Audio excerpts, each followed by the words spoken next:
November 2019, Manchester, England. Detective Sarah Morrison receives a file that's been sitting in cold case archives for 107 years. Inside, a single photograph. Two boys standing on a beach. The younger one squinting into the sun.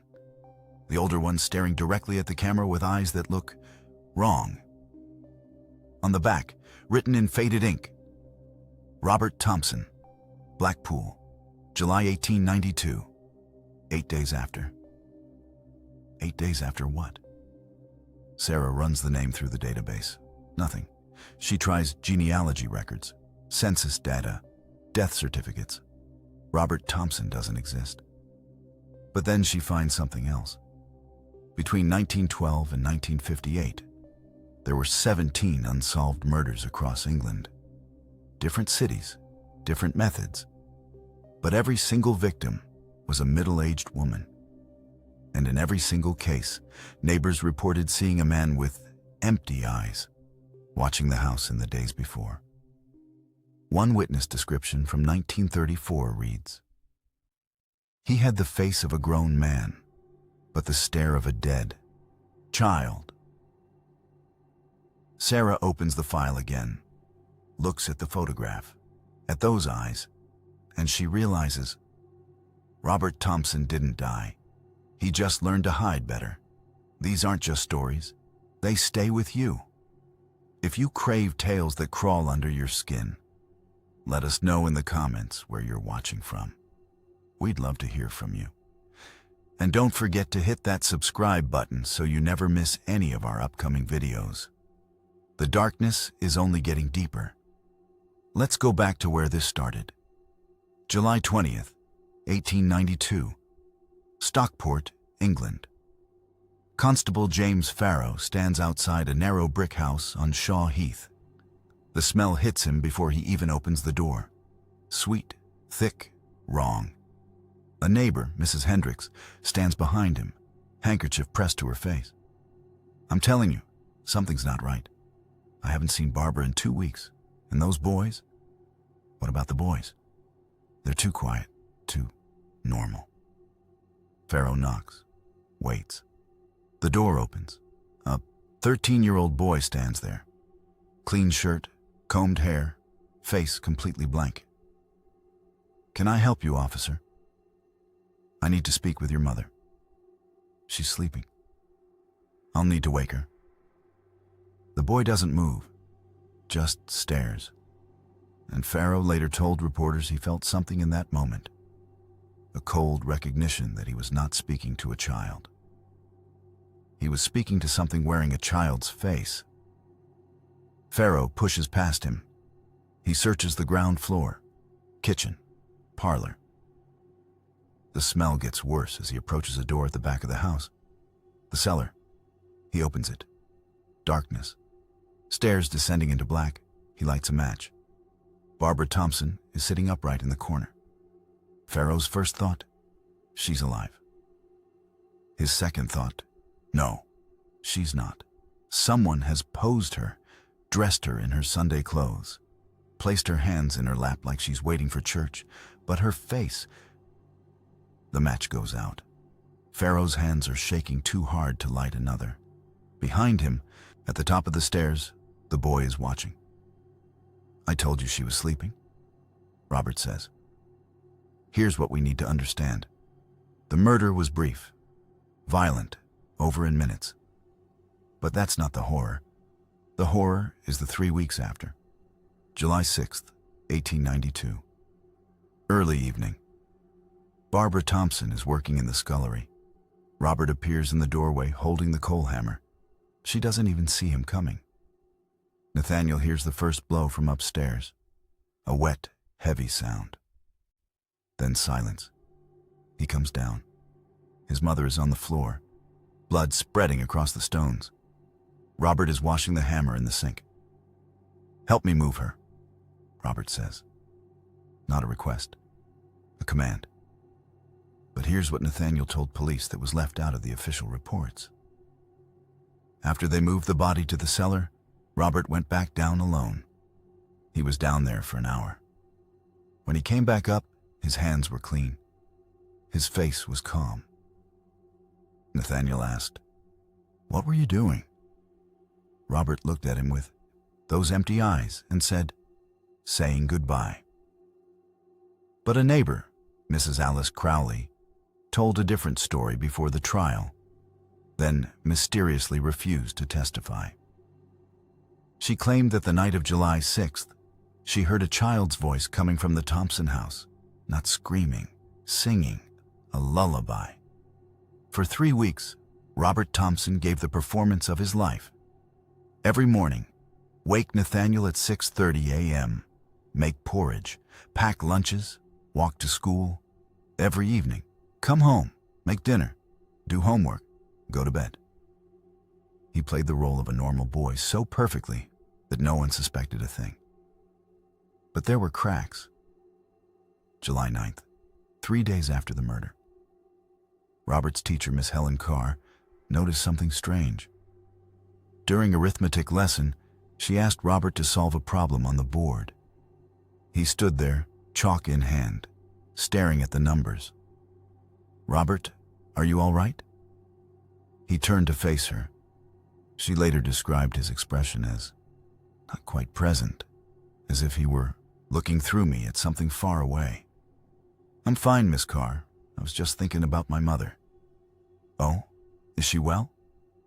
Robert smiled. "She's very quiet lately."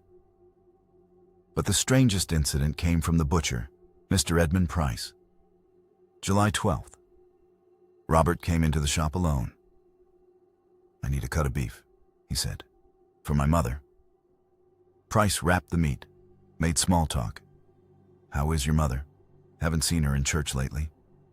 "She's been resting. She works too hard." Price handed him the package. Robert didn't leave. He just stood there, holding the meat, staring at it. "Robert?" Pause. "Mr. Price, how long does it take for meat to spoil?" "Depends on the heat. Why do you ask?" Robert looked up at him. "Just curious." Price later told police that Robert's eyes looked like doll eyes, glass, no light behind them. He went home that night and couldn't sleep. He kept thinking about that question. How long does it take for meat to spoil? July 14th, 1892, 8 days after the murder. Robert Thompson makes a decision that still baffles forensic psychologists today.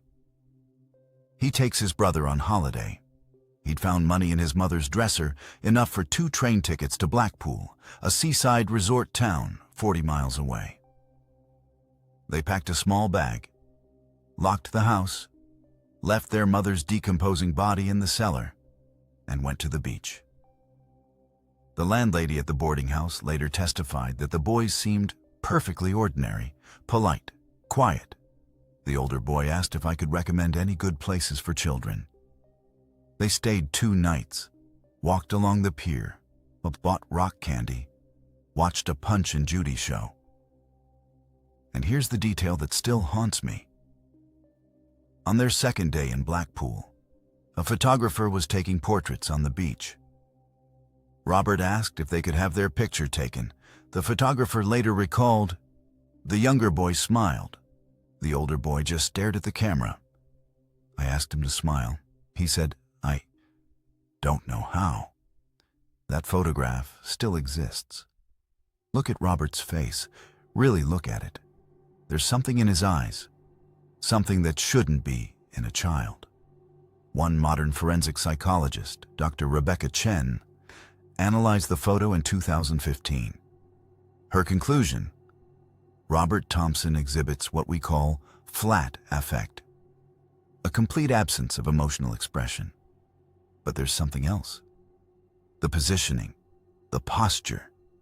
He's not looking at the camera. He's looking at us, directly, as if he knew this photograph would be studied 130 years later, as if he wanted us to see him. They returned to Stockport on July 16th.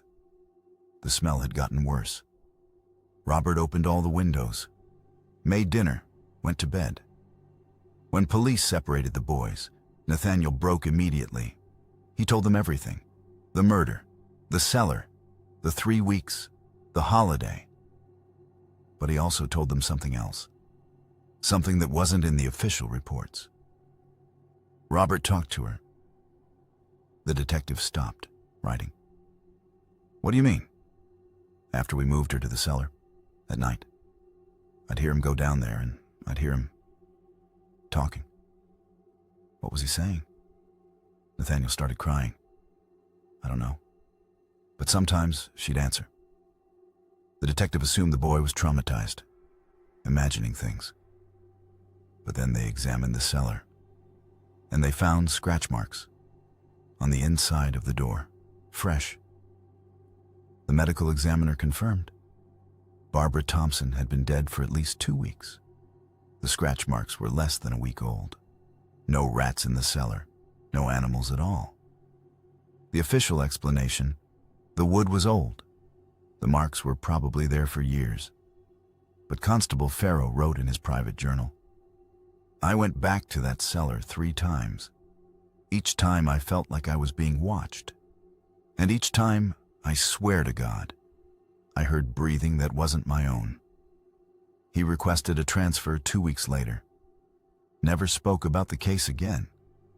When they interrogated Robert, he sat perfectly, still, hands folded, back straight, eyes empty.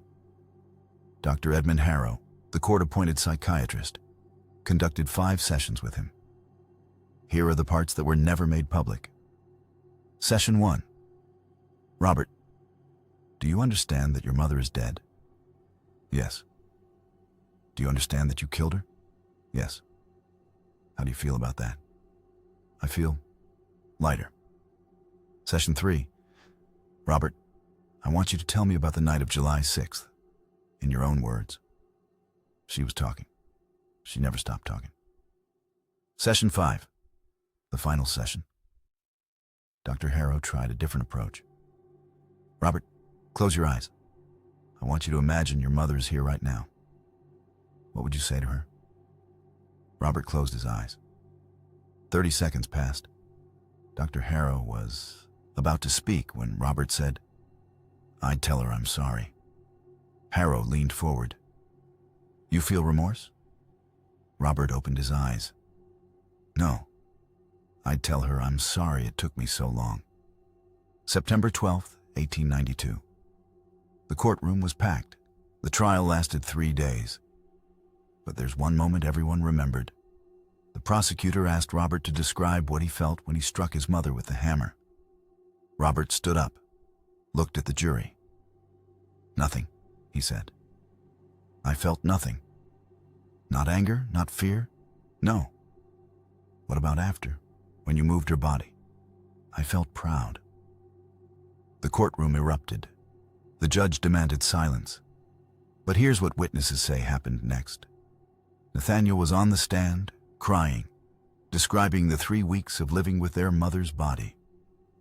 Robert was watching him. And slowly, very slowly, Robert started to smile. One juror, Margaret Hastings, wrote in her diary that night, I have never seen anything like it. It wasn't a smile of amusement or joy. It was the smile of someone who'd won a game no one else knew they were playing. I couldn't sleep for a week. I still see it when I close my eyes. The verdict, guilty, both boys. Sentence, indefinite detention. As Robert was led out of the courtroom, a journalist shouted, Do you regret what you did? Robert stopped, turned, and said, loud enough for everyone to hear, I regret getting caught. Robert Thompson was sent to a juvenile facility, then an adult prison, then Broadmoor Criminal Lunatic Asylum, and then nothing. 1912. Robert is transferred to Broadmoor. 1913 to 1958. No records. 1959. A cold case detective named Arthur Mills requests Robert's file. It's missing. Not archived, not misfiled, gone. Mills becomes obsessed. He interviews former Broadmoor staff. One elderly nurse, Margaret Shaw, agrees to speak off the record. Robert Thompson was released, she says. Quietly, in 1918. They gave him a new name, new papers, sent him to Canada. Why?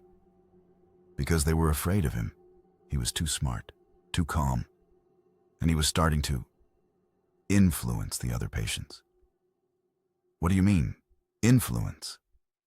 Margaret leans in. There were 3 deaths at Broadmoor while Robert was there. All women, all staff, all found in locked rooms. No signs of forced entry. And Robert? He had perfect alibis for every single one. But here's the thing. After each death, someone saw him smiling. 3-second pause. Mills never published his findings. His notes were found after his death in 1967. On the last page, he'd written, "I believe Robert Thompson is still alive, and I believe he's killed at least 15 more women. But I can't prove it, because he's too good at being normal." Back to 2019. Detective Sarah Morrison has been tracking the pattern. 17 unsolved murders between 1912 and 1958. All middle-aged women, all killed in their homes, all with the same detail. Blunt force trauma to the skull finds something else. A genealogy record from 1920. A man named Thomas Robertson, an anagram of Thompson Robert, emigrated to Canada. Married in 1925. Had 3 children. Died in 1968 at age 89. Sarah requests the death certificate. It lists the cause of death as natural causes. But there's a note from the attending physician. Patient exhibited no fear of death. In his final moments, he was smiling. Sarah tracks down Thomas Robertson's children. 2 are dead. The third, a daughter named Catherine, now 94 years old, agrees to speak. "Did your father ever talk about his childhood?" "Never." "Did he ever mention England?" "Once. I was 10 years old. I asked him about his mother. He looked at me with these cold eyes, and he said, 'She stopped talking.'" "What did he mean?" "I don't know. But after that, I never asked again." Sarah asks the final question. "Did you ever see your father smile?" Catherine's hand starts shaking. "Once, at my mother's funeral. And it wasn't a sad smile. It was the smile of someone who'd gotten away with something." Here's what we know. July 6th, 1892. Robert Thompson killed his mother. July 20th, 1892. He was arrested. September 1892. He was sentenced. 1912, he was transferred to Broadmoor. After that, maybe he died there. Maybe he was released and lived a quiet life. Or maybe he's exactly what Dr. Harrow said he was. A child without conscience, without remorse, without humanity. And maybe he didn't just get away with murder. Maybe he perfected it. In 2023, Detective Sarah Morrison published her findings. She concluded that Robert Thompson, under the name Thomas Robertson, likely killed 17 women between 1918 and 1958. She couldn't prove it. All the suspects in those cases were dead. All the evidence was lost. But she ended her report with this. Robert Thompson understood something most killers don't. That the best way to hide is to be normal, to smile at the right times, to follow the rules, to be so perfectly ordinary that no one looks twice. And if I'm right, if he did escape, did kill again, did live a long, normal life, then the most terrifying part isn't what he did. It's that he was never caught. There's a photograph on Sarah's desk.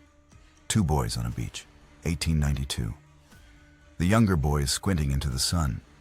The older boy is staring at the camera. At us. And if you look closely, really closely, you can see it.